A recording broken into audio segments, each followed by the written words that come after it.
저는 지금 9개의 매장을 운영하고 있는데요. 이 중에 5개 점은 프랜차이즈 순댓국집입니다. 오픈한 지 최소 4년 이상 된 오래된 매장들인데요. 이 중에 좋은 매출이 유지되는 매장도 있지만 그렇지 않은 매장도 있어요. 이미 망해서 폐점을 한 매장도 있고요. 지금 운영하고 있는 매장 중에서는 특히 한 지점에 매출이 많이 떨어졌는데요. 월 매출 7천만 원까지 나오던 매장이었는데 지금 1,500만 원 나옵니다. 제가 프랜차이즈 업계에 오래 있으면서 수천 개의 가맹점들의 데이터를 관리해왔고 정말 다양한 브랜드의 다양한 사례들을 많이 접해봤어요. 그런데 보니까 저처럼 매출이 잘 나오다가 순식간에 떨어지는 경우도 많이 있고요. 가랑비에 옷 젖듯이 서서히 매출이 떨어지는 경우도 많았어요. 장기적으로 봤을 때 매출이 유지되는 경우보다 떨어지는 경우가 훨씬 더 많더라고요. 그렇기 때문에 지금 장사 좀 잘 된다고 해서 이게 영원할 거라고 생각한다면요, 순식간에 나락으로 떨어질 수도 있는 것이 프랜차이즈 창업입니다. 그래서 오늘은 프랜차이즈 창업을 한 후에 어떠한 방향으로 나아가야 하는지 큰 그림을 한번 그려드릴게요. 첫 번째 큰 그림, 똑같은 브랜드만 여러 개 창업하는 것은 위험합니다. 장사 경험이 많지 않은 분들이 특히 조심해야 하는 부분인데요. 요즘 뜨는 브랜드 창업해서 잘 되면 월 1,000만 원씩 버는 게 흔한 일이거든요. 그런데 직장 다니면서 300만 원 벌다가 갑자기 월 1,000만 원 벌게 되면 이거 별거 아니네? 이런 생각이 들 수 있어요. 그러니까 2개, 3개, 4개 무리해서 막 확장을 하는 겁니다. 확장을 하는 건 좋아요. 그런데 매출이 계속 유지가 될 거라는 전제를 깔고 확장하는 건 굉장히 위험합니다. 요즘 잘 되는 브랜드가 언제까지 잘 될지는 아무도 장담을 못하는 거거든요. 계속 잘 되는 브랜드가 정말 흔치 않아요. 그러니까 한 브랜드를 2-3개 정도 다점포 운영하고 있으면 다른 브랜드도 검토를 해보거나 개인 브랜드 창업을 하는 것도 고려해 보시고요. 그 외에 다른 분야로 사업을 확장하는 것도 괜찮아요. 한 브랜드만 마냥 믿고 올인하는 건 안 됩니다. 두 번째 큰 그림, 사업이 목표라면 잘 될 때 사업을 확장해야 합니다. 보통 이렇게 생각을 많이 하죠. 지금 매장에서 월 1,000만 원 나오니까 이거를 2년, 3년 동안 열심히 모아서 2호점을 창업해야지. 그리고 또 열심히 모아서 3호점 창업을 하고, 그리고 또 4호점, 이런 식으로 천천히 돈을 모아서 창업을 하려고 하는데요. 내가 하는 프랜차이즈의 본사가 정말 운영을 잘하고 나도 매장 운영을 잘해서 5년, 10년 계속 잘 될 수도 있죠. 하지만 겪어보니까 그렇게 내 생각처럼 계속 잘 되지가 않더라는 겁니다. 그런데 우리는 보통 계속 잘 될 걸 가정해서 목표를 세워버려요. 그런데 현실은 그렇지가 않으니까 목표가 성공하기 어렵겠죠. 장사가 잘 될 때 밀고 나가야 하는 이유는 여러 가지가 있는데요. 지금 내 매장이 잘 돼야 투자를 받기도 쉽고요. 나를 따르는 직원도 많고 운영도 용이합니다. 그리고 심리적으로 안정이 되기 때문에 추진력도 더 생기게 돼요. 반면에 그냥 아무 생각 없이 돈 모으고 있다가 어느 순간 매출이 떨어져 버리면요, 사업 확장이 그때는 훨씬 더 어렵게 됩니다. 그래서 잘 될 때 밀고 나가야 돼요. 그렇다고 무리하게 영끌 대출 받아서 밀고 나가면 안 되고요. 무리다 싶으면 동업을 하거나 투자를 받는 것처럼요, 속도는 빠르지만 리스크는 분산시킬 수 있는 방법을 찾아서 밀고 나가야 합니다. 세 번째 큰 그림, 잘 될 때 일부 매장은 팔아서 현금화하는 것이 좋습니다. 잘 되는 매장을 왜 팔아요? 오토 운영하면서 월 1,000만 원씩 계속 벌면 되지. 이렇게 생각하는 분들도 많아요.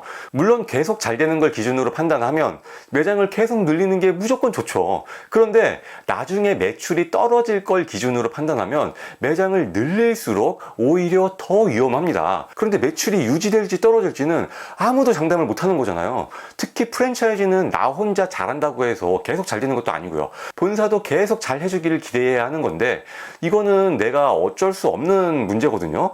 나는 열심히 하더라도 브랜드 가치가 떨어지는 건 막을 수가 없잖아요.